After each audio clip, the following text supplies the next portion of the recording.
Salut les roommates, mon blaze, c'est Félix, vous êtes dans la Wargame Room. Aujourd'hui on change quelque peu de sujet puisqu'on va aborder les jeux vidéo dans l'univers de Warhammer 40 000.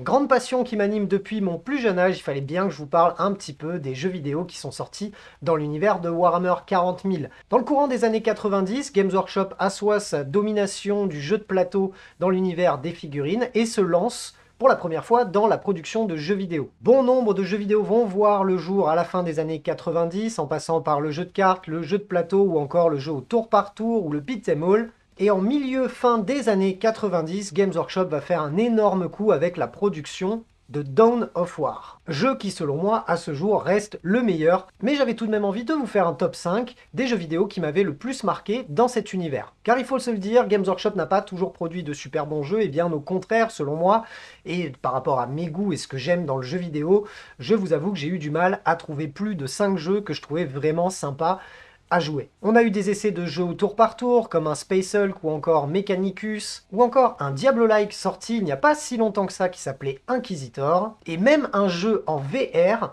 Battle Sister, qui, bon, selon moi, n'a pas fait un énorme succès, puisque, bon, on était sur quelque chose de quand même très limité, il manquait quand même beaucoup de choses, que ce soit dans la direction artistique ou encore dans le gameplay, ou encore dans la diversité, notamment par rapport au bestiaire, les différentes capacités à exploiter, ou encore les maps. Pour Inquisitor, on a un bestiaire extrêmement limité, un jeu particulièrement répétitif, même si vous me direz que c'est un peu le délire des Diablos, mais là on est quand même sur quelque chose de beaucoup trop pauvre à mon goût, et c'est pour ça que j'avais pas réussi à accrocher sur ce jeu-là. Pour ce qui est du tour par tour, on a eu plusieurs essais qui étaient plus ou moins bons, mais jamais aucun de ceux cités précédemment m'ont vraiment séduit. Mais j'ai tout de même réussi à faire un classement de jeux que j'ai vraiment trouvé sympa et que je vous conseille d'essayer si ce n'est pas déjà le cas. Et avant d'aller plus loin, si vous avez 5 secondes et que vous aimez mon contenu, je vous invite à vous abonner à la chaîne, à activer la cloche pour recevoir les notifications des vidéos en temps réel, rédigez votre plus beau commentaire et vous pourrez me retrouver tous les lundis soirs à 20h30 en live sur Twitch. Et si vous voulez aider le studio à grandir et à continuer la création de contenu,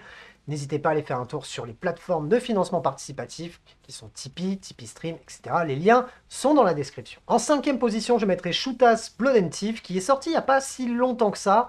Ce jeu est loin d'être parfait et bien au contraire, on a un côté assez rébarbatif dans le gameplay et dans le bestiaire. Par contre, je l'ai trouvé vraiment sympa puisqu'il y a une dimension vraiment basée sur le jeu à l'ancienne, le rétro gaming. On est sur un jeu en fausse 2D, une direction artistique plutôt sympa puisqu'on est très proche du style bande dessinée. Je trouve que l'univers est rigolo, le scénario est sympa et le jeu reste assez nerveux avec une bande son métal un petit peu trop violente à mon goût et Dieu sait pourtant que j'aime ce style de musique. On notera tout de même pas mal de défauts sur ce titre puisque l'animation est pas folle, on a beaucoup de lag. Le jeu, mine de rien, on est sur un bon vieux jeu de tir, on est dans un film d'action des années 90 où ça dézingue à tout va, et en fait ça s'arrête jamais vraiment. Donc au bout des 4-5 heures de jeu qu'on va pouvoir faire dessus, on va pas être mécontent d'en arriver au bout, mais je voulais saluer le geste, la création artistique autour de ce titre, puisque il est rare de voir de ce genre de jeu, et encore plus dans cet univers-là. Donc moi j'ai quand même pris beaucoup de plaisir à le tester. En 4e position, un jeu beaucoup plus cérébral, puisqu'on va parler de Warhammer 40 000 Battle Sector. Grand fan des Blood Angel que je suis, forcément, je suis tombé amoureux de ce jeu, même si j'ai énormément de mal à le maîtriser. Je le trouve très bien fourni, puisque on est là sur ce qui se rapproche, selon moi, le plus d'un jeu de plateau de Warhammer 40 000, puisqu'on va sélectionner son armée avant la bataille, la placer sur la map, et ensuite, on va déplacer chacune de nos unités au tour par tour. L'animation est très bonne, l'IA en face est je trouve très bonne aussi, et c'est pourquoi je galère sur ce jeu, mais je l'ai beaucoup apprécié. On a tout le panel des unités Blood Angel ultra charismatiques que l'on va pouvoir incarner, pas mal de DLC sont déjà sortis, on va pouvoir jouer du Necron ou encore de la sœur de bataille dans d'autres modes de jeu. Maintenant, un petit point négatif par rapport à ce jeu, c'est qu'on a très peu de narration, pas du tout de cinématique. On voit que le budget a vraiment été mis sur le gameplay et le graphisme pur et dur, et pas vraiment sur l'habillage, l'histoire, etc. Et je trouve que ça manque un petit peu. Là, on a un jeu de stratégie pur et dur. C'est pourquoi je le mets qu'en 4e position. La 3e marche du podium, la médaille de bronze, va à Chaos Gate Demon Hunter, qui là aussi est un jeu au tour par tour, où là, on va simplement diriger une équipe de 4 à 5 personnages. On va jouer la faction des Grey Knights, ultra charismatique, donc on va avoir du tir, du corps à corps, des pouvoirs psy. Et là, sur ce jeu-là, puisqu'on est sur un jeu quand même qui est assez récent, on a quand même beaucoup plus de cinématiques, le jeu est beaucoup mieux narré, et on a un petit peu une histoire derrière, et je trouve que ça rend le gameplay encore plus sympa, puisque dans ce jeu, on va devoir repousser des hordes de démons, et la narration fait qu'on a vraiment envie d'aller au bout pour voir ce qui se passe, et je trouve que c'est ultra important quand on fait des jeux vidéo, aussi stratégiques et cérébraux soient-ils. Voilà pourquoi je mets ce jeu devant Battle Sector, même si de cœur je vais préférer jouer des Blood Angel et jouer une armée. Là j'ai vraiment apprécié le côté narratif du jeu, je trouve qu'il est très immersif, les animations sont vraiment sympas. De plus on va pouvoir faire évoluer notre escouade au fil des missions, puisqu'on va avoir des arbres de compétences, on va pouvoir changer leurs équipements pour les rendre encore plus badass. Et là encore ça donne envie vraiment d'aller au bout du jeu pour voir un petit peu jusqu'où on peut monter nos figurines, et surtout voir à la fin du jeu qu'est-ce qui se passe. En deuxième position, on va pouvoir poser le cerveau à côté, on va se mettre en mode Doom-like et on va jouer à Darktide, un FPS ultra burné que j'ai vraiment adoré tester, puisque là on est sur quelque chose de particulièrement dynamique avec une belle direction artistique. On a des hordes de démons qui nous viennent sur le rable et on doit repousser ces vagues, ça défouraille dans tous les sens et franchement il est ultra plaisant. On va avoir plusieurs classes de personnages à jouer, on va jouer donc de la garde impériale allant du troufion de base jusqu'à l'ogrine bien badass, bien musclé, et on va pouvoir en solo ou en coop défourailler du démon à tout va. On va pouvoir faire du corps à corps, du tir avec un bon panel d'armes assez sympa, c'est très rythmé, le graphisme est vraiment bien poussé, on a quelques cinématiques, encore une fois, une petite narration qui fait pas de mal à cet univers. On sent là qu'il y a beaucoup plus de moyens derrière quant à la production de ce jeu vidéo, j'ai vraiment apprécié y jouer, et je pense qu'il est encore plus sympa à faire en coop. J'ai remarqué quelques temps de chargement assez longs et quelques petits défauts par-ci par-là, mais on est sur le bon successeur de Vermintide, un peu plus burné et dans l'univers cette fois-ci de Warhammer 40 000. Et si on a envie de passer un bon moment et de se rappeler les bons Quake-like ou encore les Unreal Tournament, et ben je trouve qu'on s'en rapproche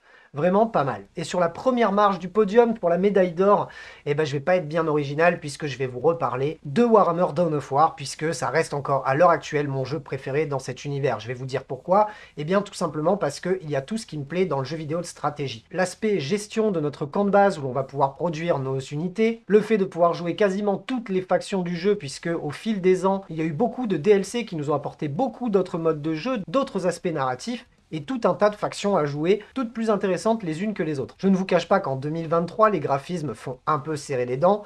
Maintenant, on a des modes de jeu qui l'ont carrément amélioré et ça reste selon moi un des meilleurs jeux sortis à l'heure actuelle dans cet univers et dans le domaine du jeu de stratégie. On est quand même sur un éditeur qui avait fait Company of Heroes, qui est un super bon jeu de stratégie. Et malheureusement, Games Workshop n'a pas réussi à réitérer l'expérience, selon moi, sur les deux opus suivants, puisque Warhammer Dawn of War 2 et 3 ont eu beaucoup moins de succès que le premier opus, mais d'un côté, ça ne m'étonne pas, puisque moi-même, même si le graphisme était beaucoup plus sympa, les jeux en eux-mêmes m'ont beaucoup moins plu que ce premier jeu. Mais avant de vous quitter, je voulais mettre en avant tout de même les 3 prochains jeux dans l'univers de Warhammer 40 000 que j'attends le plus. On a d'abord Rogue Trader qui est annoncé comme un jeu au tour par tour où on va gérer là aussi une petite équipe de guerriers. On n'a pas énormément d'informations, même si on a vu déjà un premier trailer, mais on ne sait pas encore quand est-ce que ce jeu va sortir officiellement. Ensuite, jeu annoncé pour le 23 mai, une refonte du vieux Bolt Gun.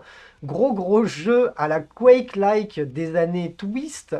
Moi, ça, en tout cas, ça me rappelle vachement les premiers Doom. Et de ce que j'ai vu au niveau des graphismes et de la refonte, ça a l'air super sympa, nerveux à souhait, ça a l'air de défourailler dans tous les sens. Et alors celui-là, j'ai vraiment hâte de le tester. Et alors bien évidemment, celui que je pense qu'on attend tous, qu'en tout cas moi j'attends le plus, c'est la suite de Space Marines. Space Marines, les gars, c'était pas la folie, même si l'idée de base était bonne.